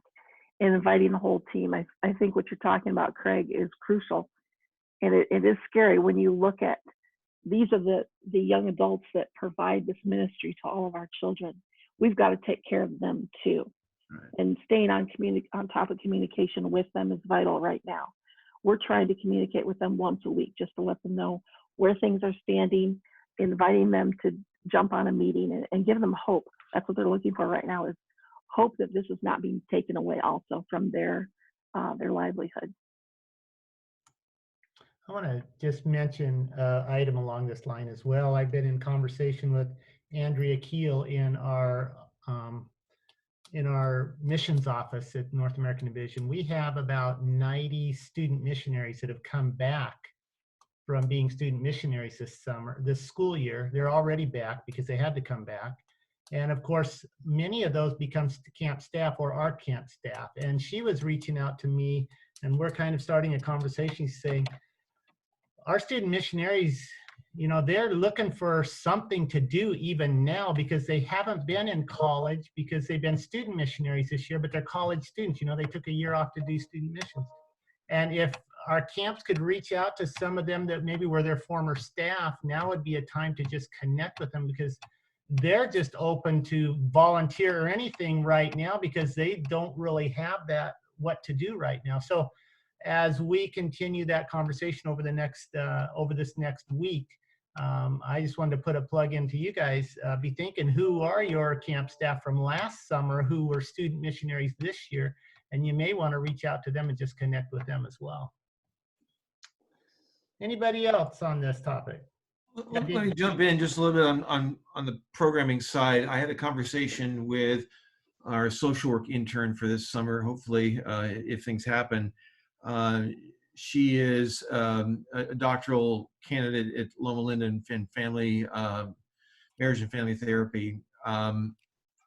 She and I talked extensively about the toll that this is taking on the children that we minister to.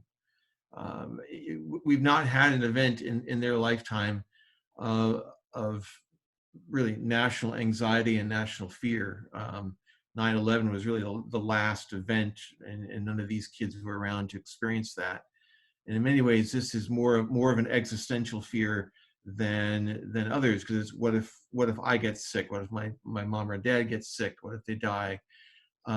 We have a generation of young people who at some level have been traumatized. And I think we have to, I had someone on my Facebook page say, well, is summer going to be canceled? Is summer ministry going to be canceled? And I said, our ministry never gets canceled. We're always, ministry is always on at camp.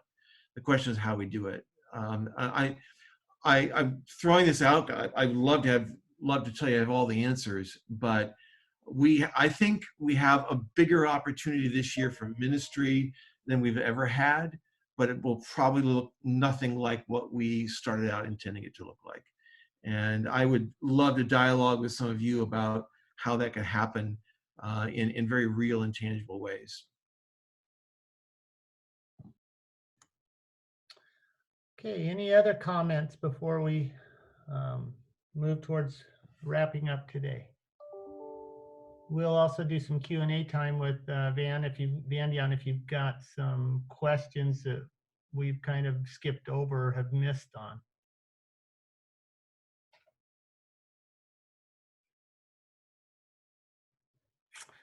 Van Dion, what do you have? Do you have anything for us that we might have not covered yet? Yep, I got a whole list of questions. Just it's up to you if you want to roll through them now or what. Let's roll through them now. I think we're ready to move to number 6. We've got about 10 more minutes, and then we'll do a quick wrap up and be done by 5. So. All right, so got this from Corey Watson earlier in the meeting. And that was, with our summer camp staff coming from all over the country, are any camps looking at quarantining staff after arrival for 14 days to ensure they can possibly spread COVID? If so, is that something we would have to pay them for? Any presenters or practitioners want to comment on that one? That is not a typical expectation. We hope that you are able to, through your health screening program, really get at some of that information. Maybe you even ask, as part of your health screening, have you been in quarantine for up to 2 weeks prior to coming to camp? And then what were the dates of that quarantine? So hopefully you can ask some of that information as part of your screening process. You could even screen your staff, the week before they come to you, or whatever, 7 to 10 days before they come to you, and ask them those questions, the same ones you might ask your kiddos. Fever, cough, shortness of breath, been isolated for at least 14 days within the past month, whatever you might want that to be. But I think hopefully that would waylay some of that need to do this 14-day isolation piece. Hey, Tracy. Yes.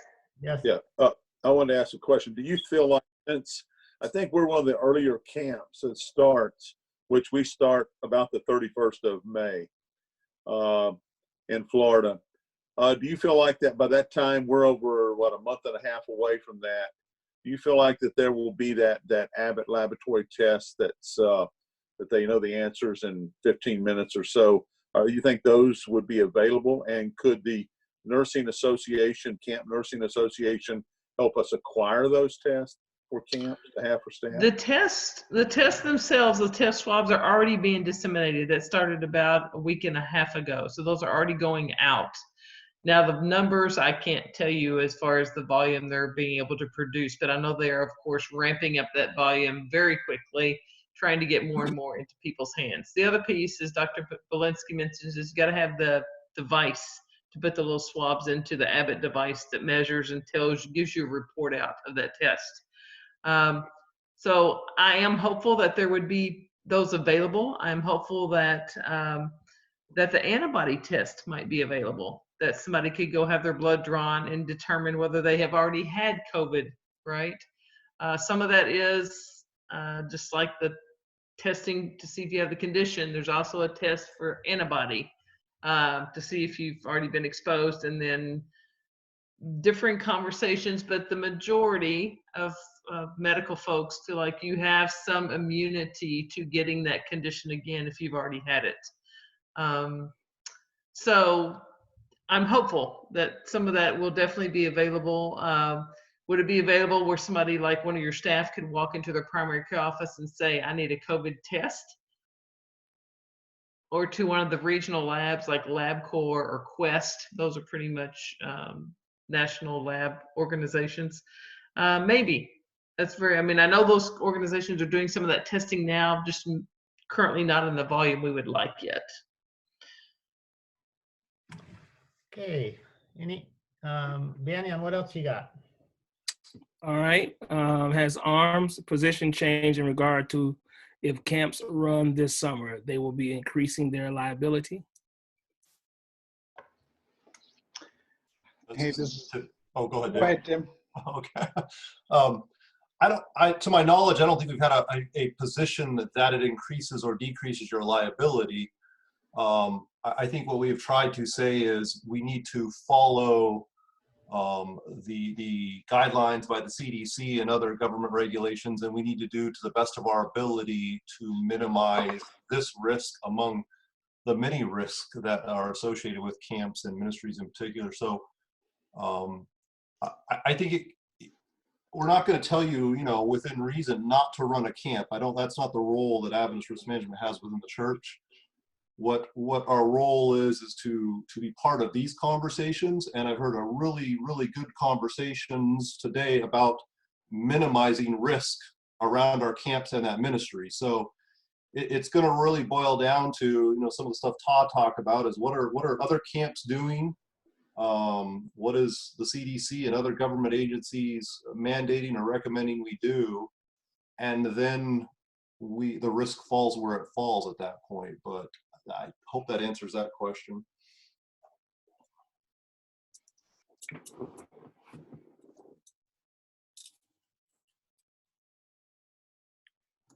Mandy, on anything else?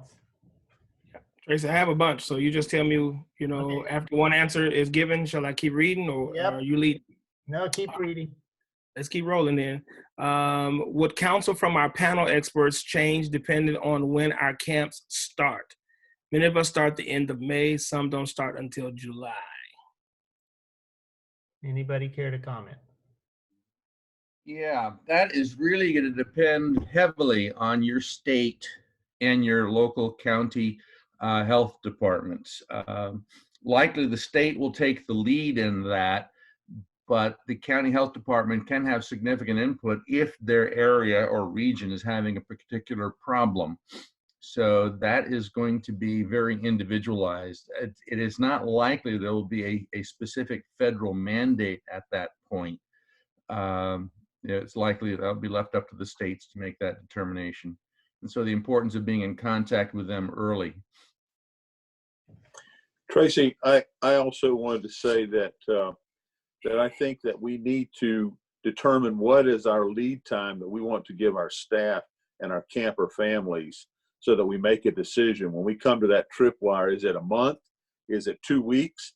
I was on the CCCA call there earlier, and I was really surprised that one of the larger camps in Texas, matter of fact, they've got camps in 3 different states, they were going to make that call of whether they're going to run summer camp or not 4 days prior to when their staff were going to arrive. Wow. I couldn't believe that. I think that's way too close. I think that we need to be more realistic in making that call of whether we're running summer camp or not with a more of a lead time, at least 30 days or 2 weeks or something. But I think each camp needs to determine that. Hey, Phil, would you be comfortable, though, adding a caveat that you could pull it a little sooner, because a lot can change in 30 days. As long as you are communicating with your staff, would you feel comfortable saying maybe a week out, letting them know that that possibility exists? In other words, if they want to pull the trigger and leave, walk away, good for them. But if the chance exists, I'm kind of a proponent of saying, boy, if there's any chance, let's hold on to that. How would you react to that? Well, I think that it's according to how quickly you can ramp up. If you're going to wait if you're going to wait to say a week before staff week, and you've got everything in position and you can ramp up for that and make that decision that quick. If it takes you 2 or 3 weeks to ramp up, then I think that if you didn't take that ramp up time, you could have a disastrous summer. Well, assuming that the ramp up stuff you would do anyway, I assume, or I mean that you would have to have that in place. All I'm getting at is, boy, I hope we don't pull the trigger too soon on some of these things. Because boy, I know I've got a lot of constituents going, please, my kids are driving me nuts. I need to get them to camp. Yeah, and I totally agree with Craig I'm getting that too. I've had a lot of conversations with our staff, like Wendy mentioned too. She's connecting with her staff, and I've just found a lot of the staff are like, well, I really can't get a job anywhere else, so just I'm here. So as soon as you can run camp, I had someone text me the other day, said, if you tell me the day before, I'll be there. I have nothing else to do right now. So I mean, it of course depends on the person. I get that, but there are parents out there that would love, at least I'm hearing this, that would love to see camp happen. And if we could say that even a week ahead of time, they would be thrilled, because they're in the same predicament. Many of them are trying, if they have a job that they can do from home, they're working and schooling their kids at the same time. So the challenges are real there as well. So, I mean, there's many ways to look at it, of course, but just a couple more comments on it. Yeah, and I think for me, we were up against a situation a couple of years ago, and when we sat down as a leadership team, I said, here's the thing. We're going to get criticized if we decide to do A or if we decide to do B. And so what we need to do is make the right decision and let the circumstances fall where they go. And I think it's important for us to analyze our own situation. And it's good to get information about what others are doing, but we have to analyze our own situation independently of everything else and make the right decision based on the circumstances that we face, not what everybody else is facing in their location. So like Todd alluded to earlier, you know, what Kalakwa does probably won't have any bearing on what I'm doing in Missouri. It's just important, I think, that we sit down and do make the decision that's the right thing, I think would be how I would put it. Very good. You guys, we've got 5 minutes left. Dan, let's take one more Tracy, question. Tracy, before moving on, I wanted to say, as a union youth director, one of the things I've been doing is keeping in contact with all of my camp staff, camp directors, and making sure that we're talking to each other, sharing what we're doing, so that they get a sense that based on that regional concept, we are kind of, you know, supporting each other, hearing each other, making that decision. So if something goes down, at least among us, we're all close to the same page and supporting each other. So that has been a very strong thing that I've seen happen within our union. Very good, Roger. Thank you for that input on that. Appreciate it. Hey, we're going to need to close this out. Van, do you have one more question we'll look at, and then what we'll do? And then what we'll do is we will go, we'll wrap this up after this question. We'll stop recording, and then we can stay on for a little bit, those that can, and we can process a little more if need be.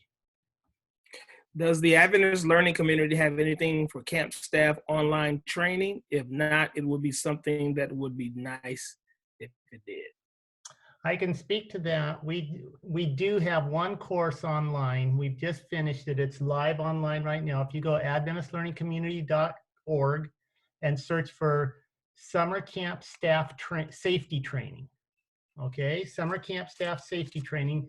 We've written that course based on Adventist risk management, on the North American Division working policy safety ideas. There's 7 modules in it, and it just went live about a week ago. But again, take a look at that. It's intended to be used for your summer camp staff or your year-round staff, and it's designed that they build a portfolio, and then you would sit down with them when they come to camp and just have a review of that that safety training. So you're also, during your staff training time, you're reviewing those points as well, because not all staff may have access or the ability to go online. But anyway, go look at it, check it out, take it yourself, and then you're familiar with it. But that's the only course we have on Advanced Learning Community. Tracy? Yes, Todd. I just was going to say, and this just not to, and I sent you a message about this earlier, Advanced Learning Community also would have the ability, I believe, to host individual trainings if you wanted to do and track and do that. Because I know Gretchen had mentioned that ACA apparently has that capability. So it's Advanced Learning Community. Again, I'm not pitching either one, but just you may want to look at both of those if you're looking to sort of front load some of that training online. Yeah, just to know that capability exists. Excellent, excellent.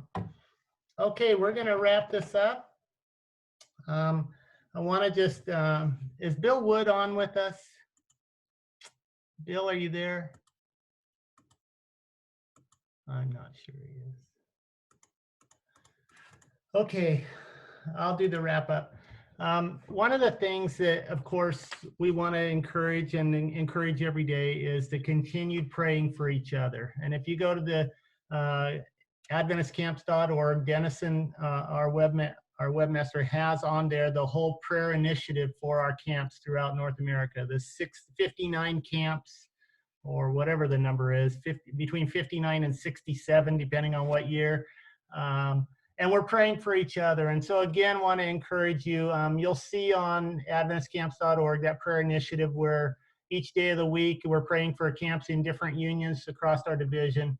And just be assured that we actually are praying for you.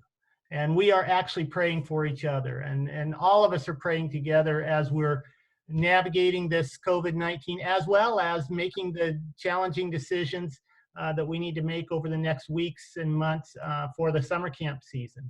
And of course, we don't want to leave out our year-round season as well. I mean, even when summer camp's over, even as we get into the fall, we're going to be in a different place than we were at the start of this year. And so again, in prayer, we're praying every day. We're just asking the Lord to guide and direct and inspire you as camp directors, as you work with your conference leadership teams, your president, vice president, your secretary, your treasurer, your own camp committees and whatever you call them, whether it's your leadership team, and then as well as your young adult staff or your camp summer staff. We're praying for you, and we know that we're praying for each other. And I just want to, again, just be affirmed or reassured that this isn't just talk. This is actually happening, and we are praying for each other. And I just want to encourage you in that. I continue to post about every other day, every couple of days, something on AACP Facebook page. And Dennison keeps updating stuff on the AdventistCamps.org website. So stay connected with us, as well as all those resources that have been mentioned here today, ACA and the campnurse.org or .com, all these different things. We're in this thing together, and we know that God's leading us, even though it's hard to see the next step. But by faith, we believe He's leading us, and we're going forward, and God is with us. Let's pray, and then we'll be done for the day. Let's pray. Hey, Trace. Dan. Yeah, just before we go, I don't know if Gail is still on here, but I just wanted to affirm her before all of these camp professionals who are getting ready for camp. Gail put together 500 masks for the people in New York that were appropriate for them to use. And I think that's a huge feat as we're talking about COVID-19. Gail has done that, and she just did it on her own. I think we should affirm that. And I just want to make a mention of that to all these professionals here today. Amen, amen. Praise the Lord. Let's pray. Heavenly Father, we thank you that you've been with us through thick and thin. And today, Lord, we've had a lot of conversation, a lot of ideas, thoughts, and concepts that have been shared.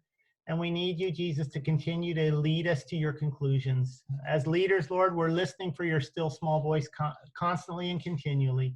And we know that this camp ministry that we lead throughout this North American division, the camps that operate, the kids that come, the staff that lead young people to you every night of the week, Lord, we know that this is way bigger than us. And so we're just listening, Jesus, again, for your guidance and your direction. We believe that you will lead us and guide us and direct us over the next weeks and months as we're making decisions. Lord, keep us in the center of your agenda. In your name we pray. Amen.